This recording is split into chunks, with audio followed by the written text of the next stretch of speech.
In this video, I'm going to show you how to create a Cash App account in an unsupported country. Now, I'm not going to lie to you guys, this process can be a little bit difficult and at times very confusing. So, in my honest opinion, it's honestly not even worth trying to use Cash App in an unsupported country because there are just so many variables at play and stuff like that. So, I honestly recommend using a Cash App alternative. That being said, if you still want to go ahead and try to get Cash App in your region, here is exactly what you would need to do. So for starters, you will need a VPN service. So you're going to need a VPN and you need to mask your IP address and connect to a United Kingdom or a United States server. Now, there's many great VPN services out there, but obviously the higher quality ones, the ones that actually will work, will cost money. So obviously the higher quality VPNs will cost money, so that is something to take note of. And another thing that you guys will need is a virtual phone number. So you're going to need a virtual phone number in order to get a Cash App account, regardless of what country you're from. So there's many great services out there. There's Google Voice, there's Text Now and stuff like that. And same thing with like the VPN.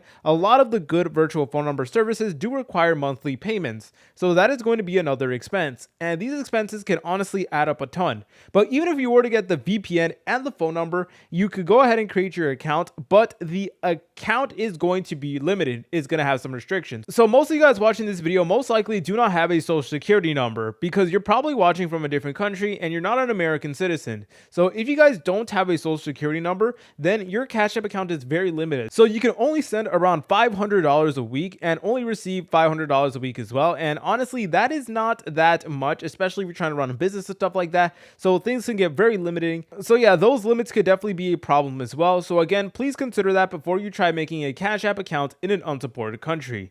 If you guys found this video helpful, make sure to leave a like and subscribe. I'll see you in the next tutorial.